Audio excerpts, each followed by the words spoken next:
ఇప్పటి వరకు కూడా కీర్తన ద్వారా తండ్రి దేవుని స్తుతించున్నాం కనుక ఈ సమయంలో కొద్దిసేపు దేవుని యొక్క వాక్యం నేర్చుకోవడానికి మనం ప్రయత్నం చేద్దాము.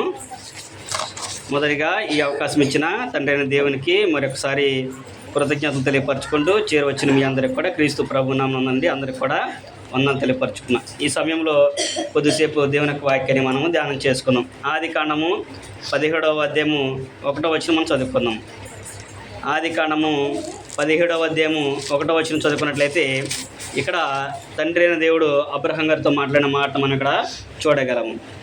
అబ్రహాము 99 ఏండ్ల వాడైనప్పుడు యెహోవా అతనికి ప్రత్యక్షమై, నేను సర్వశక్తి గల దేవుడను, నా సన్నిధిలో నడుచుచు నిందారహితుడవై ఉండుము అనే విషయాన్ని తెలియపరచడం మనము చూడగలము. ఇప్పుడు మనం దేవుని యొక్క వాక్యాన్ని నేర్చుకునే విషయంలో పాఠ్యాంశం పేరు దేవుని యొక్క గుణ లక్షణములు. దేవుని యొక్క లక్షణముల గురించి మనం కాసేపు ఆలోచించేద్దాము. కొన్ని మాటలు మనం నేర్చుకోవడానికి ప్రయత్నం చేద్దాము. అందులో దేవునికి ఉన్నటువంటి మొట్టమొదటి లక్షణము, దేవుడు ఎవరంటే సర్వశక్తిమంతుడు. ఏమన్నాడు? నేను సర్వశక్తిమంతుడను అనే విషయాన్ని అబ్రహాం గారికి తెలియపరుస్తున్నాడు. సర్వశక్తులను దేవుడిని నేను నీతో మాట్లాడుతున్న విషయాన్ని అబ్రహాం గారితో మాట్లాడినట్లుగా మనము చూడగలము. ఎందుకు ఆ మాట అక్కడ మాట్లాడాడు అంటే, అబ్రహాం గారికి దేవుడు వాగ్దానం చేశాడు, నీకు కుమారులను అనుగ్రహిస్తాను అన్నాడు.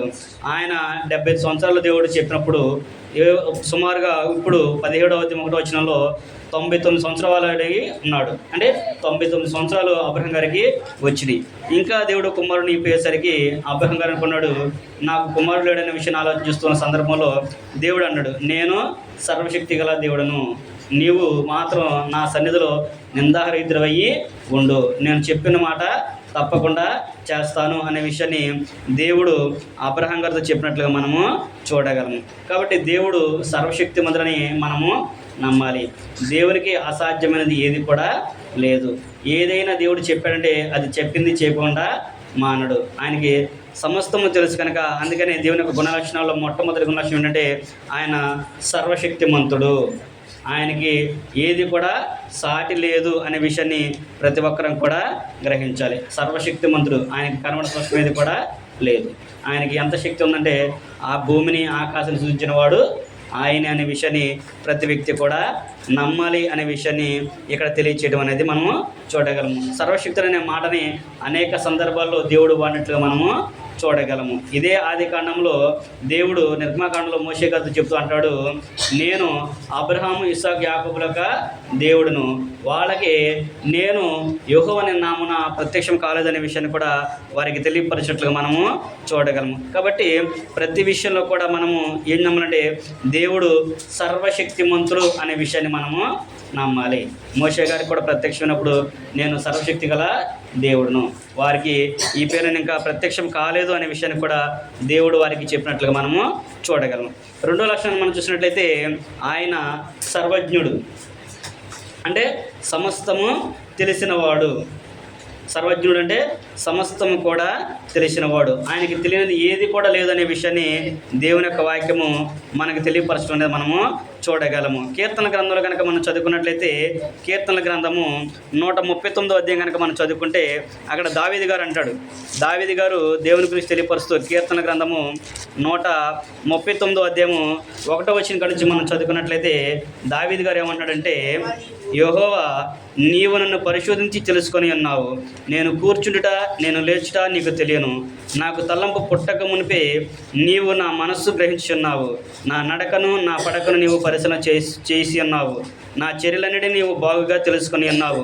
యెహోవా మాట నా నాలుకకు రాకమునిపే అది నీకు పూర్తిగా తెలిసి ఉన్నది, వెనుకను ముందును నీవు నన్ను ఆవరించి ఉన్నావు, నీ చెయ్యి నా మీద ఉంచి ఉన్నావు, ఇట్టి తెలివి నాకు మించినది, అది అగోచరము, అది నాకు అందదు. నీ ఆత్మీయత నుండి నేను ఎక్కడికి పోవదును, నీ సన్నిధి నుండి నేను ఎక్కడికి పారిపోదును అనే విషయాన్ని దావీదు గారు చెప్పినట్లుగా మనము చూడగలము. ఏమని చెప్తున్నాడు ఇక్కడ దావీదు గారు?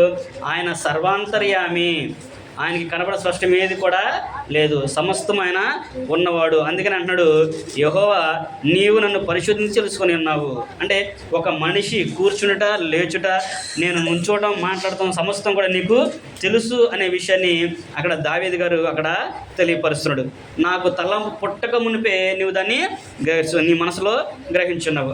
మనం ఒక ఆలోచన అనుకుంటున్నాం, కానీ నువ్వు పలానా రోజున పలానా ఆలోచన చేస్తావనే విషయాన్ని దేవుడు ముందుగానే తెలుసు. అందుకనే దావీదు గారు అంటున్నాడు, నాకు తలంపు పుట్టక మునిపే నా మనసును గ్రహించున్నావు. తర్వాత మూడేమనంటే, నా నడకను నా పడక నువ్వు బాగుగా పరిశ్రమ చేసి ఉన్నావు, నా చర్యలన్నింటినీ కూడా నువ్వు గ్రహించి ఉన్నావు. మన నడక, మన పడక ప్రతిదీ కూడా దేవుడు పరిశీలనగా చేస్తూ ఉన్నాడు. దేవునికి సమస్తము కూడా తెలుసు. అందుకని దావీదు గ్రంథుడు ఆయన సర్వజ్ఞుడు, ఆయనకి తెలియనిది ఏది కూడా లేదు, సమస్తం ఆయనకు తెలుసు. కనుక నేను ఎక్కడికి వెళ్ళినా సరే ఆయన ఉంటాడు, నేను ఎక్కడికి పారిపోతాను అనే విషయాన్ని అక్కడ ఆయన తెలియపరుస్తున్నాడు. ఉదాహరణకు మనం చదువుకుంటే యోనా గారు కూడా, యోనా గ్రంథంలో మనం చూస్తూ ఉంటాం. యోనా గారిని కూడా దేవుడు నిన్నెవే పట్టణానికి వెళ్ళి ఆయన సువార్త ప్రకటన చేయమంటే ఆయన తార్షీషు పారిపోవడం అనేది మనము చూడగలం. చివరికి ఎక్కడికి వచ్చాడు మరి యోనా? దేవుడు చెప్పినట్లుగా మరలా నిన్నెవే పట్టణానికే వచ్చాడు. అంటే దేవునికి తెలియని ఏది కూడా లేదు. అక్కడ యోనా గారు కూడా సముద్రంలో చేప తిమింగల కడుపులోకి వెళ్ళినప్పుడు కూడా దేవుని ప్రార్థించుకున్నట్లుగా మనము చూడగలం. కాబట్టి దేవునికి తెలియనిది ఏది కూడా లేదు. ఎందుకంటే ఆ నినెవే పట్టణం దేవుని యొక్క మాట విని మార్పు చెందుతని దేవునికి తెలుసు కనుకనే యోనా గారిని దేవుడు అటు పంపించినట్లుగా మనము చూడగలము. కనుక దేవుడు సర్వజ్ఞుడు. ఏంటంట, దేవుడు సర్వజ్ఞుడు అనే విషయాన్ని ప్రతి ఒక్కరు కూడా గ్రహించాలి. మనం అందరం కూడా గ్రహించాల్సింది ఏంటంటే, దేవుడు సర్వజ్ఞుడు, ఆయనకి తెలియనిది ఏది కూడా లేదు. మొదటి లక్షణం ఏంటంటే, ఆయన సర్వశక్తి మంతుడు. ఆయనకి ఏది కూడా అసాధ్యమే కానిది ఏది కూడా లేదు. నువ్వు 100 సంవత్సరాలు ఆయనకి కుమారుడు ఇచ్చినట్లుగా మనము చూడగలము. అబ్రహం గారికి 100 సంవత్సరాలకి కుమారుడు ఇచ్చాడు. అప్పుడు ఆల్రెడీ అబ్రహం గారు కూడా ఏమనుకున్నాడు, చారా ఏమనుకుంది, నేను ముసలిదాన్ని, నాకు స్త్రీధర్మం కూడా ఉడికిపోయింది, నేను ఇప్పుడు నా భర్త సుఖం పడలేను, నా భర్త నేను పిల్లలు కనలేను అని చెప్పేసి ఏమనుకున్నప్పుడు దేవుడు అక్కడ అన్నాడు, నేను సర్వశక్తి గల దేవుడిని, కాబట్టి నువ్వు నన్ను మాత్రం నమ్ము, నేను నీ కుమారుడిని ఇస్తాను. శారా వలన కలిగిన వాడే నీకు కుమారుడు అవుతాడు, వారసుడు అవుతాడు అనే విషయాన్ని దేవుడు అక్కడ తెలియపరచాడు. రెండవది ఏంటంటే, ఆయన గుణలక్షణాలు 2 లక్షణం ఏంటంటే, ఆయన సర్వజ్ఞుడు, సమస్తము కూడా తెలిసినవాడు. దావీదు గారు అంటున్నాడు, నేను ఎక్కడికి వెళ్ళినా కానీ నువ్వు నన్ను ఆవరించి ఉన్నావు. ఆకాశానికి వెళ్తే అక్కడ ఉంటావు, భూమికి వెళ్తే భూమి మీద కూడా ఉంటావు. నేను ఎక్కడికి వెళ్ళినా కానీ నువ్వు నన్ను ఆవరించినాక నీకు తెలియనిది ఏది కూడా లేదు. కాబట్టి నువ్వు సర్వజ్ఞుడివి అనే విషయాన్ని దావీదు గారు కూడా తెలియపరిచినట్లుగా మనము చూడగలము. క్రొత్త నిబంధనలో కూడా పౌలు గారు అన్నట్టు కొరింథీ పత్రికలో ప్రతిదీ కూడా ఆయనకి సమస్తం కూడా తెలుసు అనే విషయాన్ని కూడా పౌలు గారు తెలియపరిచినట్లుగా చూడగలము. మూడో విషయం మనం చూసినట్టయితే, ఆయన గుణలక్షణాల్లో 3 లక్షణం ఏంటంటే, ఆయన సర్వంతర్యామి. ఆయన సర్వంతర్యామి. సర్వజ్ఞుడు వేరు, సర్వాంతర్యామి వేరు. కనుక సర్వజ్ఞుడు అంటే సమస్తం కూడా తెలిసినవాడు, సర్వాంతర్యామి అంటే అంతటా ఉండదగినవాడు, ఎక్కడైనా కానీ ఆయన ఉండగలవాడు. ఇక్కడ ఉంటాడు, ఇక్కడ లేడు అనడానికి అవకాశము లేదు. ఆయన సమస్తం మీద కూడా ఆయన ఉంటాడు. దావీదు గారు దేవునికి మందిరం కట్టాలనుకున్నప్పుడు దావీదు గారితో ఆయన అంటాడు, దేవుడు అంటాడు, నువ్వు నాకు ఎలాంటి మందిరం కట్టేస్తావు, ఆకాశం నా సింహాసనం, భూమి నా పాదం పెట్టాను కదా, మరి నేను ఎక్కడ ఉంటాను, ఆ మందిరం ఉంటానా అనే విషయాన్ని దావీదు గారితో దేవుడు చెప్పినట్లుగా మనము చూడగలము. అందుకని ఇక్కడ అంటున్నాడు, ఆయన ఏమంటే ఆయన 3 లక్షణంలో సర్వంతర్యామి, అంతటా ఉన్నవాడు అనే విషయాన్ని తెలియపరుస్తున్నాడు. కీర్తన గ్రంథంలోనే 139వ అధ్యాయంలో 7వ వచనం కాడి నుంచి 8వ వచనం కాడి నుంచి మనం చదువుకుంటే, దావీదు గారు మరలా ఆయన గురించి చెప్పిన సంగతులన్నింటినీ కూడా మరలా జ్ఞాపకం చేస్తూ ఉంటాడు. 139వ అధ్యాయంలో 8వ వచనం కాడి మనం చదువుకున్నట్లయితే, నేను ఆకాశంకి ఎక్కినను నీవు అక్కడ ఉన్నావు, నేను పాతల మందు పండుకున్నాను నీవు అక్కడ ఉన్నావు, నేను వేకువని రెక్కలు కట్టుకొని సముద్ర దిగంతం నివసించినను అక్కడను నీ చేయి నన్ను నడిపించును, నీ కుడి చేయి నన్ను పట్టుకొనను, అంధకారం నన్ను మరుగు చేయను, నాకు కలుగు వెలుగు రాత్రి వల్లే ఉండును, అవి అని నేను అనుకుని ఎడల చీకటి అయినను నాకు చీకటి కాకపోవును, రాత్రి పగడవలే నీకు వెలుగుగా ఉండును, చీకటియు వెలుగును నీకు ఏకరీతిగా ఉన్నవి. అంటే దావీదు గారు కూడా అన్నాడు, నేను ఎక్కడికి వెళ్ళినా కానీ నువ్వు అక్కడ ఉంటున్నావు, నేను ఆకాశానికి ఎక్కానుకో నువ్వు ఆకాశంలో ఉన్నావు, భూమి మీదకి వస్తే భూమి మీద ఉన్నావు, పాతాళం ఉండుంటే అక్కడ కూడా నీ చేయనను ఉంటుంది. కనుక నువ్వు లేనిది ఏది స్థలం కూడా లేదు, దేవుడు లేని స్థలం అనేది లేదు. దేవుడు అక్కడ ఉంటాడు ఇక్కడ ఉంటాడు అనే ఆలోచన చేయదు. దేవుడు సమస్తమును అంతటా అన్ని చోట్ల ఉండగలిగినవాడు, ఉన్న దేవుడు. అందుకని ఆయనకి యెహోవా దేవుడు అనే పేరుని ఆయనకి వచ్చింది. అందుకని ఈ రోజున భూప్రపంచం అంతటి మీద కూడా ఎక్కడైనా కానీ నమ్మగలిగిన వ్యక్తి ఎవరైనా ఉంటే ఒక దేవుడినే ప్రతి ఒక్కరు కూడా నమ్ముతాడు. యేసుక్రీస్తు ప్రభువుని ఎందుకు నమ్ముతాడంటే ఆయన అంతటా అన్ని చోట్ల ఉండదగిన వాడు అనేది చెప్తుంటారు. నమ్మాలి, ఎందుకంటే అది వాస్తవము. ప్రపంచ దేశాలన్నీ కూడా ఈ రోజున యేసుక్రీస్తు ప్రభువారిని తండ్రి దేవుని కొలిచే సందర్భాలు అనేక ఉన్నట్లుగా మనము చూడగలం. కనుక దేవుడు సర్వంతర్యామి, సర్వజ్ఞుడు అనే విషయాన్ని కూడా ఆయన మనకి తెలియపరుస్తున్నాడు.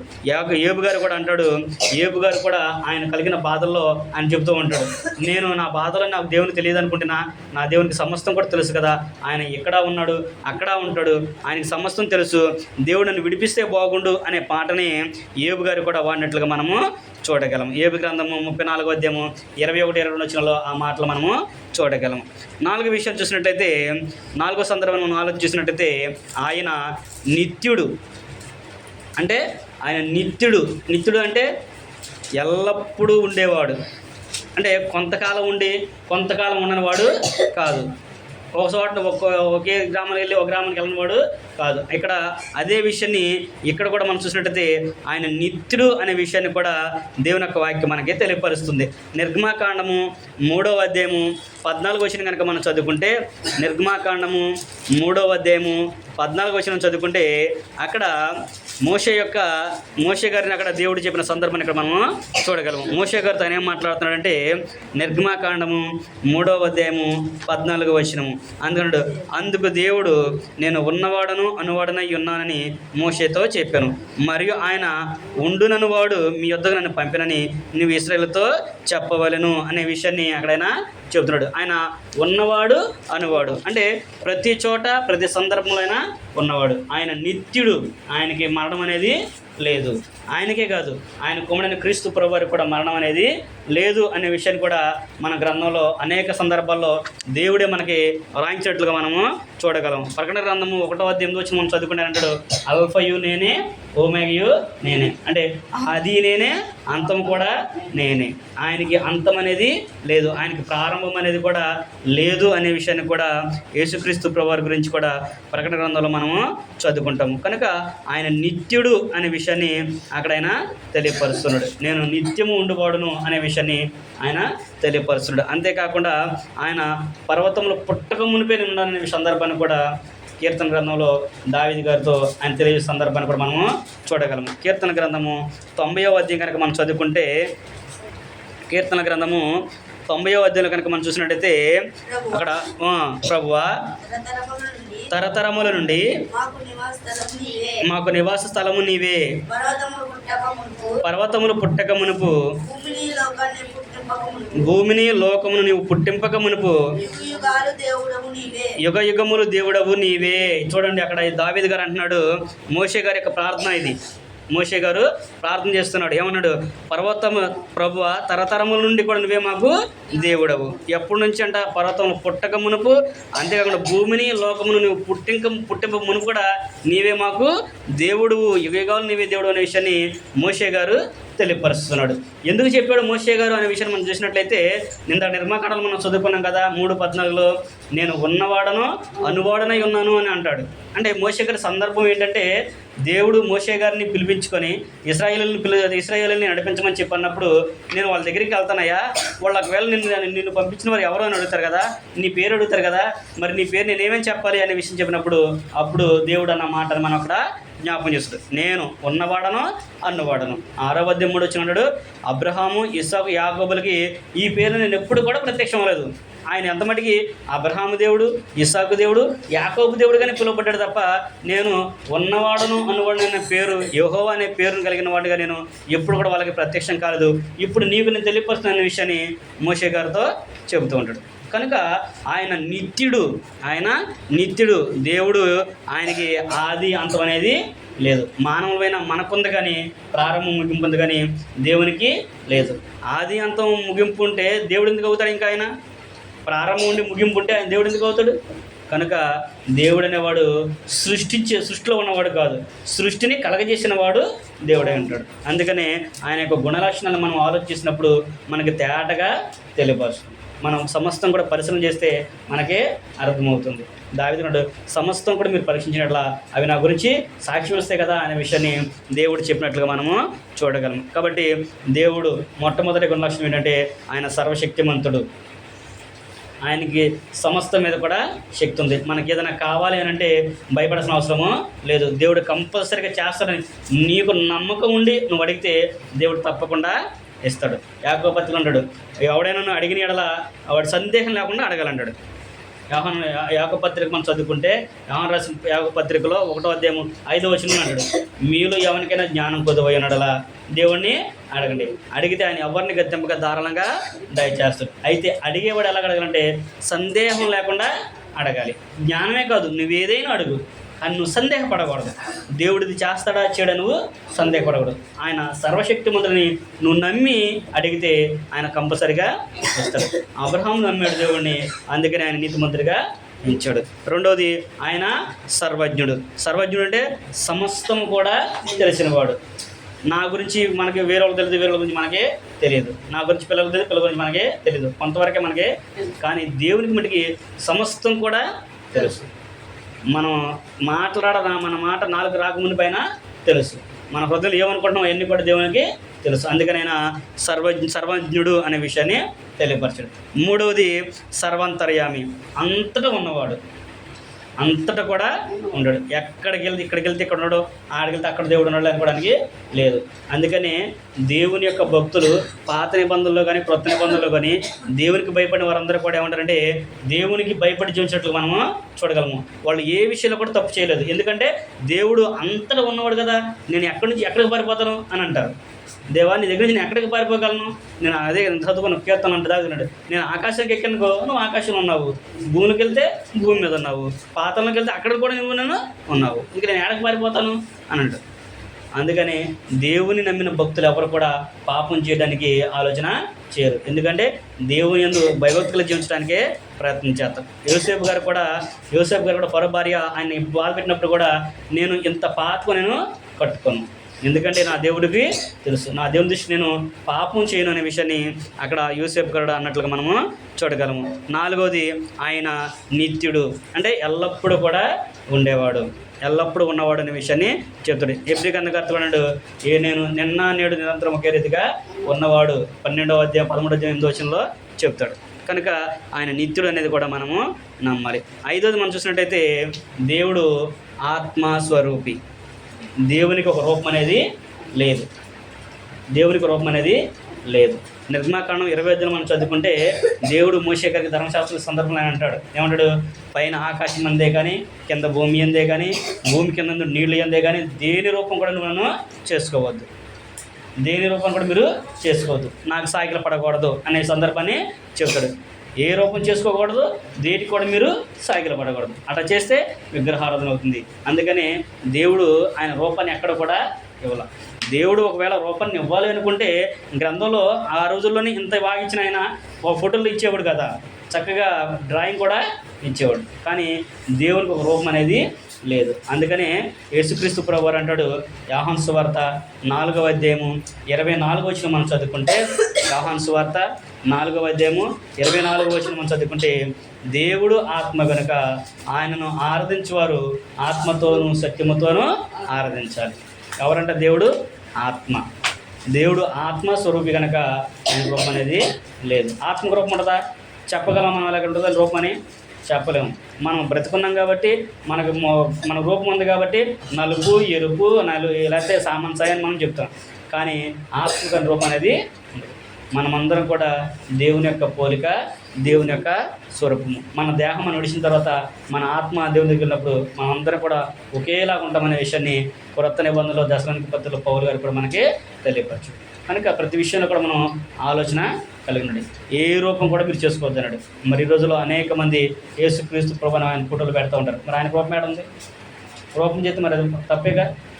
కాబట్టి ఆలోచన చేయాలి. మీరు ఆ దేవుడు ఆత్మ అని చెప్పేసి చెప్పి ఆయనకు రూపం అనేది లేదు. ఇవన్నీ కూడా మనలో మనలందరూ కూడా ఊహించి ఇలా ఉంటారు, ఇలా చేసి ఉంటారు అనే ఊహకు బట్టి వేయడమే తప్ప వాస్తవానికి ఊహం అనేది లేదు. కనుక దళితులు మనం జ్ఞాపకం చేసుకొని చాలా జాగ్రత్తగా ఉండాలి. దేవునికి విరోధంగా మనం పాపం చేసిన వారము అవ్వకూడదు అనేది దేవుని యొక్క కోరిక.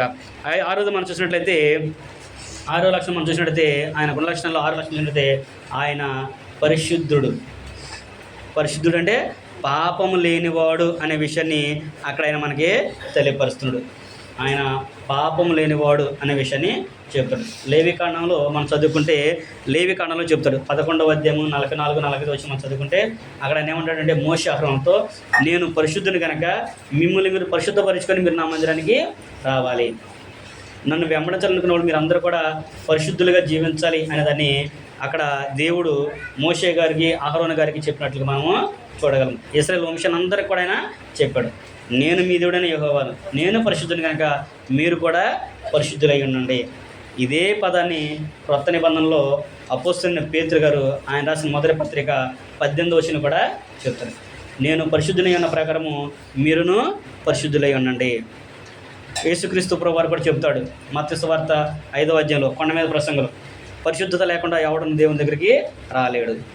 అంటే పరిశుద్ధత అనేది చాలా ప్రాముఖ్యమైనది కూడా. అందుకని దేవుని యొక్క గుణ లక్షణాల్లో ఆయనకున్న ఇంకో లక్షణం అంటే ఆయన పరిశుద్ధుడు.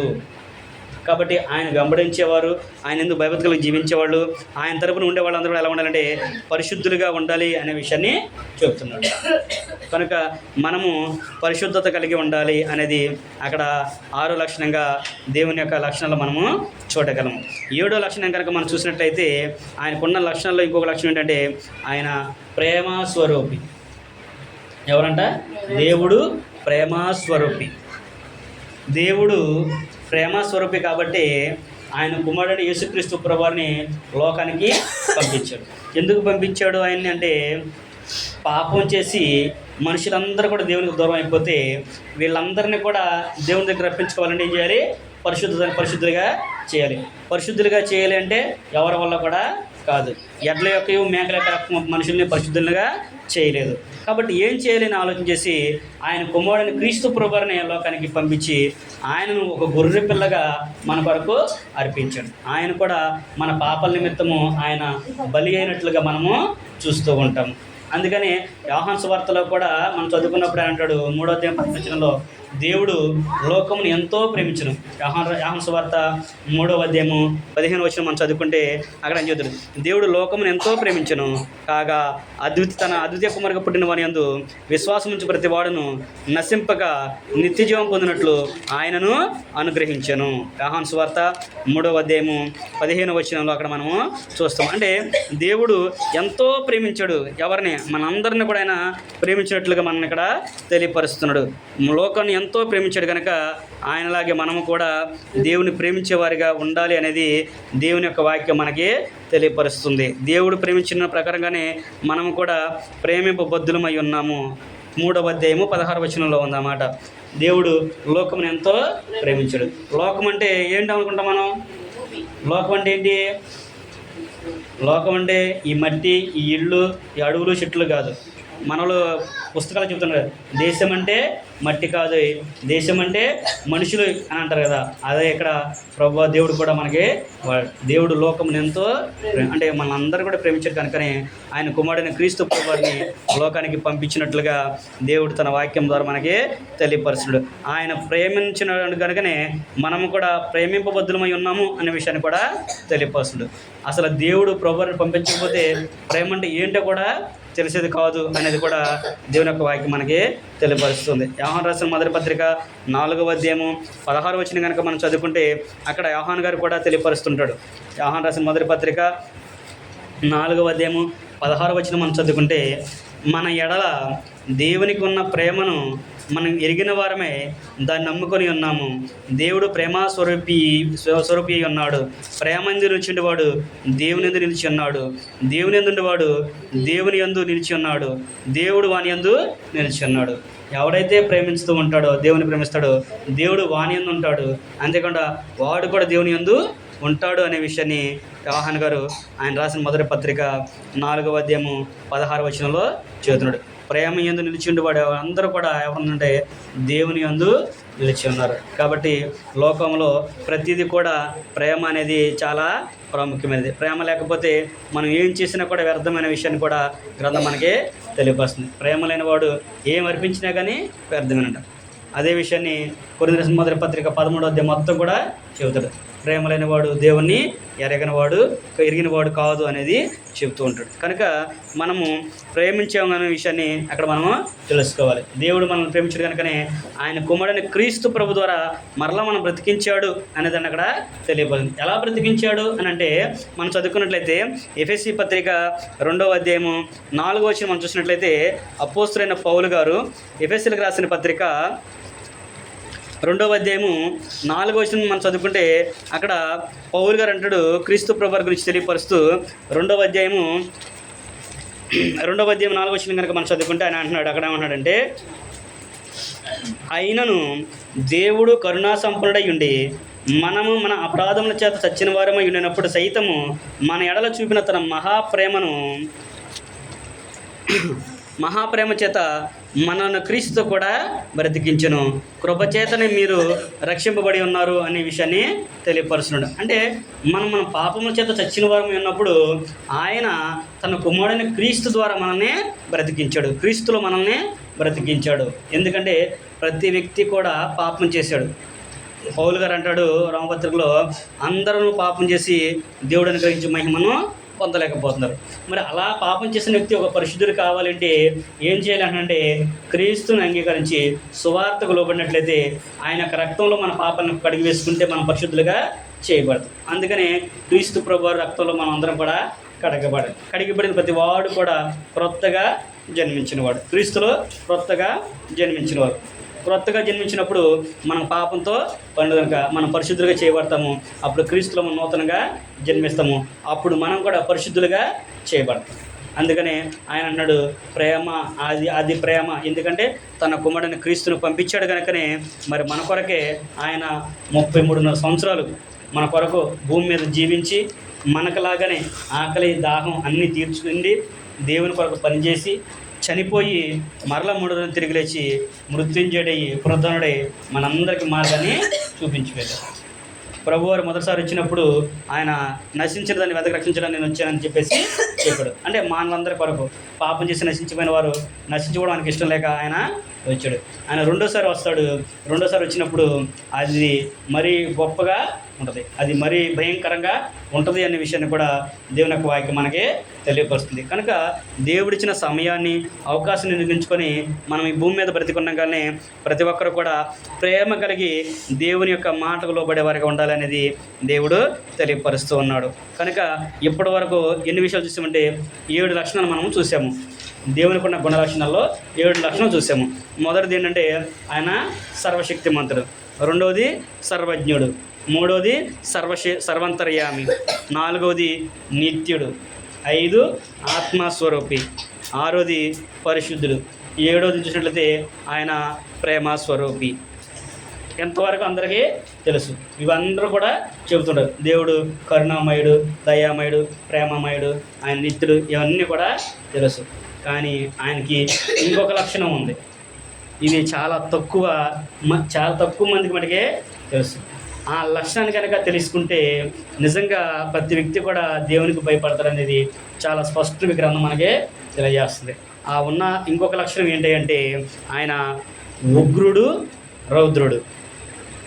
ఉగ్రుడు, దేవుడు ఉగ్రుడు, ఆయన రౌద్రుడు అనే విషయాన్ని కూడా తెలియపరుస్తున్నాడు. రోమిలకు రాసిన పత్రికలో కనుక మనం చూసినట్టయితే అక్కడ ఆయన విషయాన్ని తెలియపరుస్తున్నాడు. రుద్రుడు, రౌద్రుడు అంటే గ్రంథం ఆయనకి ఇచ్చిన విధులు మనం చూసినట్టయితే ఆయన పాపాన్ని సహించడం. రోమిలకు రాసిన పత్రిక 2వ అధ్యాయం కనుక మనం చదువుకున్నట్లయితే అక్కడ పౌలు గారు ఈ విషయాన్ని జ్ఞాపకం చేస్తూ ఉంటాడు. రోమిలకు రాసిన పత్రిక 2వ అధ్యాయము 8, 9 వచ్చిన కలిసి ఉన్నాయి, మనం చదువుకున్నాం. రోమపత్రిక 2వ అధ్యాయము 8, 9.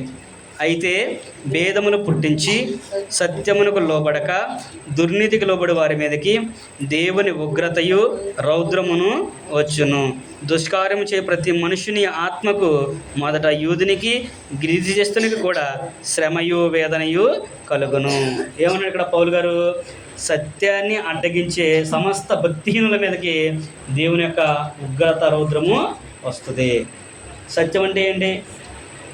సత్యం అంటే తెలుసా? లోకంలో సత్యం అంటే ఏమంటారు? నిజము, అబద్ధము కానిది, యథార్థమైనది, వాస్తవమైనది అని చెబుతూ ఉంటారు. కానీ బైబిల్ ఏమో చెప్తుంది? బైబిల్ నిర్వచనం ఏంటి?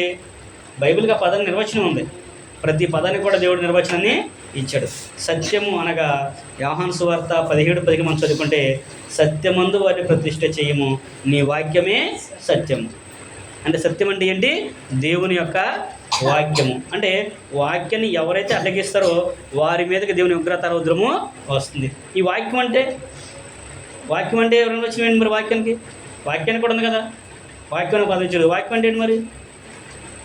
వాక్యానికి కూడా ఉంది. యోహాను సువార్త 1:1 గురించి మనం చదువుకుంటే, ఆదియందు వాక్యము ఉండెను, వాక్యము దేవుని వద్ద ఉండెను, వాక్యము దేవుడై ఉండెను, ఆ వాక్యము ఏమైందంట? వెలుగు ఉందంట, దేవుడై ఉన్నాడు అనే విషయాన్ని చెప్పాడు. అంటే వాక్యం ఇప్పుడు ఏమై ఉందంట? దేవుడు. ఇందాకడను సత్యం అంటే ఏంటి? వాక్యము. ఆ వాక్యం ఎవరయ్యా అంటే దేవుడు అన్నాడు. ఆ దేవుడు ఎవరు? అదే యోహాను సువార్త 1:14 మనం చదువుకుంటే, ఆ వాక్యము శరీరధారి అయి కృపా సత్య సంపూర్ణుడిగా మన మధ్య నివసించును. ఎవరు నివసించారు మన మధ్యలో? యేసుక్రీస్తు ప్రభువారు నివసించారు. అంటే వాక్యం అనే పదము, సత్యం అనే పదము ఎవరికి వర్తిస్తుందంటే యేసుక్రీస్తు ప్రభువారికి వర్తిస్తుంది. ఇక్కడ పౌలు గారు అదే విషయాన్ని చెప్పాడు. ఎవడైతే క్రీస్తు ప్రభువారి యొక్క మాటలకు, క్రీస్తు ప్రభు బోధకు అడ్డం తగులుతాడో వాడి మీదకి ప్రభువుది కాదు, దేవుని యొక్క ఉగ్రతే దిగొచ్చింది. వాడు ఎవడైనా సరే, యూదుడైనా కానీ గ్రీసులైనా కానీ. అంటే యూదులు అంటే దేవుని యొక్క ప్రజలు, దేవుడు ప్రత్యేకంగా ఏర్పడిస్తున్నాడు కదా ఇశ్రాయేలుని, వాళ్ళని యూదులని అంటారు. వాళ్ళైనా కానీ, జ్ఞానం కలిగిన వాళ్ళైనా, గ్రీసులు అంటే జ్ఞానాన్ని వెతికేవాళ్ళు. ఆ జ్ఞానులైనా కానీ, ఈ రోజున క్రైస్తవులైన మనమైనా సరే, ఎవరైనా సరే దేవుని యొక్క వాక్యాన్ని అడ్డగిస్తే మటుకి దేవుడు అంత సామాన్యంగా ఊరుకోడు. అలాంటి వారి మీదకి దేవుని ఉగ్రత రౌద్రము వస్తుందనే విషయాన్ని అక్కడ ఆయన తెలియపరిచినట్లుగా మనము చూడగలము. అంతేకాకుండా ఆ ఉగ్రత అనేది, దేవుని యొక్క ఉగ్రత అనేది ఎవరు కూడా సహించలేరు అంటదండి. దేవుని యొక్క ఉగ్రతని సహించలేరు అనే విషయాన్ని కూడా అక్కడ దేవుని యొక్క వాక్యం మనకి తెలియపరుస్తుంది. యెషయా గ్రంథంలో మనం చదువుకుంటే 50వ అధ్యాయం 10వ వచనంలో కూడా ఒక సందర్భాన్ని జ్ఞాపకం చేస్తూ ఉంటాడు. యెషయా గ్రంథము 50వ అధ్యాయము 10వ వచనం కనుక మనం చదువుకుంటే, యెషయా గ్రంథకర్త కూడా దేవుని యొక్క ఉగ్రతను గురించి చెబుతూ ఉన్నాడు. 50వ అధ్యాయము 10వ వచనము, 50వ అధ్యాయం 10వ వచనంలో అంటున్నాడు. ఆయన ఏమంటున్నాడంటే, మీలో యెహోవాకు భయపడి ఆయన సేవకుని మాట విననివాడు ఎవడో, వెలుగు లేకయ్యే చీకటిలో నడుచువాడు అనే విషయాన్ని చెబుతున్నాడు. అంటే యెహోవా అంటే దేవునికి భయపడి ఆయన సేవకుల మాట విననివాడు దేవుని యొక్క కోపాగ్నికి గురవుతాడు. సేవకులు అంటే దేవుని యొక్క వాక్యాన్ని ప్రకటన చేసేవాడు, దేవుని మాటలని తెలియపరిచేవాడు. దేవుడు వారికి ఆ అవకాశం ఇచ్చినట్లుగా మనము చూడగలము. దాన్ని ఎవరైతే అడ్డగిస్తారో వారి మీదకి దేవుని యొక్క ఉగ్రత రౌద్రం అనేది వస్తుంది. మనం ఏ సందర్భంలో అయినా సరే, ఎప్పుడైనా కానీ దేవుని మీద తిరుగుబాటు అనేది చేయకూడదు. దేవుని యొక్క వాక్యానికి అడ్డం అనేది చెప్పకూడదు. ఈ అడ్డం చెప్పడం అనేది, తిరుగుబాటు అనేది ఎప్పుడు వస్తుంటే మనం గర్వించినప్పుడు వచ్చిందంట. గర్వం ద్వారా అది వస్తుంది. గర్వం అంటే ఇప్పుడు మనకి ఏమీ బాధ లేదు, మనకు అన్నీ ఉన్నాయి, మనకంటే గొప్పడు ఎవడో లేడని మనం ఎప్పుడైతే అనుకుంటామో, గర్విస్తామో, నాకంటే మంచోడు లేడను, నాకంటే గొప్పడని ఎప్పుడైతే అనుకుంటారో అప్పుడు గర్వం వస్తుందనే విషయాన్ని సామెతల గ్రంథకర్త చెబుతున్నాడు. జ్ఞాని సొలొమోను చెబుతాడు. గర్వం వలన జగడం పుట్టును అనే సందర్భాన్ని జ్ఞాపకం చేస్తున్నాడు. ఆ జగడం ఎందుకు వస్తుంటే ఆ జగడం ద్వారా ఉగ్రతకి పాత్రమే అవుతాము. ఇప్పుడు గర్వంగా ఉన్నాం అనుకోండి, గొడవలు అవుతాయి. గొడవలు దేని ద్వారా అవుతాయి? గొడవల వలన కోపాలు పెట్టుకుంటారు కదా, ఒకరినొకరు పగపెంచుకుంటారు కదా. అందుకనే ఆ యొక్క జగడం అనేదాన్ని, గర్వం అనేది ఎవరికి కూడా ఉండకూడదు అనేది అక్కడైనా మనకి తెలియపరుస్తున్నాడు. కనుక ప్రతి వ్యక్తి కూడా దేవుని యొక్క ఉగ్రతకు పాత్రులు కాకుండా ఉండాలి అనేది అక్కడైనా తెలియపరుస్తున్నాడు. అంతేకాకుండా క్రొత్త నిబంధనలో కూడా ఆయన అంటున్నాడు, పేతురు గారు అంటాడు, ఒక సందర్భం మనం చదువుకున్నట్టయితే పేతురు రాసినటువంటి మొదటి పత్రిక 4వ అధ్యాయము 17వ వచనం కనుక మనం చదువుకుంటే, 17వ వచనం కూడా అంటాడు. ఏమన్నాడంటే, తీర్పు దేవుని ఇంటి వద్దే ఆరంభమవుతుంది. మరి దేవుని తీర్పు ఇంటికాడ బయలుదేరితే దేవుని ఇంట్లోనే పిల్లలు లేకపోతే మరి ఇంకా అన్యుడు వాక్యం తెలియవాడు ఎక్కడ నిలుస్తాడు అనే విషయాన్ని చెబుతున్నాడు. మనం చదువుకుందాము. పేతురు రాసిన మొదటి పత్రిక 4వ అధ్యాయము 17వ వచనం మనం చదువుకున్నట్లయితే, తీర్పు దేవుని ఇంటి యొద్ద ఆరంభ కాలము వచ్చి ఉన్నది, అది మన యొద్దనే ఆరంభమైతే దేవుని సువార్తకు అవిధేయులైన వారికి అది ఏమవును అడుగుతున్నాడు, ప్రశ్న వేస్తున్నాడు. తీర్పు ప్రారంభమైంది, ఆ దేవుని ఇంటి వద్దే ప్రారంభమైంది. ఆ దాంట్లో మనమే నిలవలేకపోతే, అంటే దేవుని యొక్క ఇంట్లో తీర్పు తీర్చేటప్పుడు మనమే పాపులుగా ఉన్నామనుకో, మరి సువార్త తెలియని వాళ్ళ పరిస్థితి ఏంటి ఆలోచించేయండి. తెలిసిన మీరే నిలబడకపోతే రేపొద్దు మీరు దేవునికి ఎలా చెప్తారు? ఇప్పుడు వాస్తవం మనం మాట్లాడుకుంటే ప్రభు వచ్చినప్పుడు దేవుని దగ్గరికి ఎలా వెళ్తారంట? ప్రభు దగ్గరికి సంతోషంగా వెళ్తారంట అందరూ కూడా. ఎందుకంటే మేము పుట్టిన కాడ నుంచి దేవుని ప్రార్థించాము, ఆరాధన చేసాము, మేము పాటలు పాడేవాళ్ళమే, వాక్యం చెప్పేవాళ్ళమే, మేము కానుకలు ఇచ్చాము, లేకపోతే మేము అయ్యి ఇచ్చాము, దేవుని మందిరాలు కట్టించాము, ఇవన్నీ చేసాము, అద్భుతాలు చేసాము, మహత్కార్యాలు చేసాము, స్వస్థతలు ఇచ్చాము, అన్నీ చేసామని చెప్పేసి సంతోషంతో దేవుని దగ్గరికి వెళ్తాం. అక్కడికి వెళ్ళిన తర్వాత సందర్భం ఏదైంది, తిరగబడిపోతుంది. మత్తయి సువార్త 7వ అధ్యాయం 21 వచనం నుంచి మనం చదువుకుంటే అక్కడ ప్రభువారు చెబుతూ ఉంటాడు. ఏమన్నాడు ఆయన? ప్రభుని పిలిచి ప్రతివాడు పరలోక రాజ్యంలో ప్రవేశింపడు, కానీ పరలోకమందున్న నా తండ్రికి ఒక చిత్తము ఉంది, దాని ప్రకారం చేయవాడే అందులోనికి ప్రవేశిస్తాడు అనే విషయం చెప్పినప్పుడు వాళ్ళందరూ కూడా అంటారంట, ప్రభువా నీ నామమున మేము అద్భుతములు చేయలేదా, మహత్కార్యాలు చేయలేదా, స్వస్థతలు చేయలేదా, దెయ్యమును వెళ్ళగొట్టలేదా అని వాళ్ళు అంటారంట. వాళ్ళందరూ అది చెప్తారు. అదే జరుగుతుంది కదా, అద్భుతాలు జరుగుతున్నాయి, స్వస్థతలు జరుగుతున్నాయి, ఇంకా దెయ్యాలు వెళ్ళగొడుతున్నారు, రోగాలు పోతున్నాయి, ఇవన్నీ పోతున్నాయి. మరి అక్కడికి వెళ్ళిన తర్వాత ప్రభువారు ఏమన్నాడు? అక్కడ మీరు చదువుకుంటే అక్కడ ప్రభువారు అన్న మాట మనం చూస్తే నిజంగా అంత ఆశపడి వెళ్తే అక్కడ నిరాశ ఎదురవుతుంది. ఎందుకనంట వీళ్ళు చేసే వాళ్ళందరూ కూడా దేవుని చిత్తానికి లోబడి చేయట్లేదు, దేవుని యొక్క చిత్తానికి వారు లోపడతలేదు, కాబట్టి ఆయన కూడా దాన్ని లక్ష్య పెట్టలేదనే విషయాన్ని అక్కడ చెబుతున్నాడు.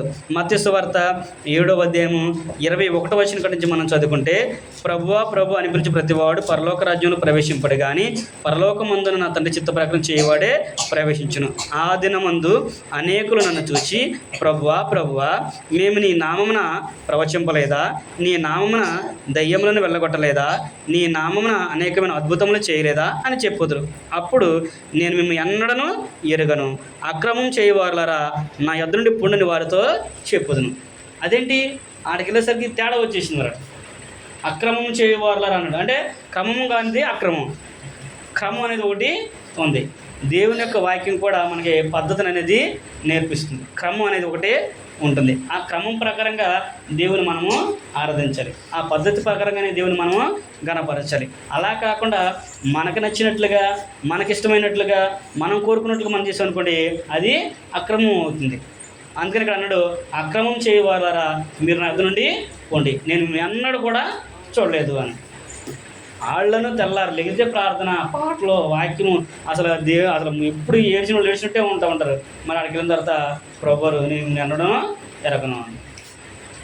కనుక మనం చేసే ప్రార్థన, మనం దేవునికి పెట్టే మొర, అది దేవునికి అంగీకారమైనదా కాదనేది కూడా తెలుసుకోవాలి.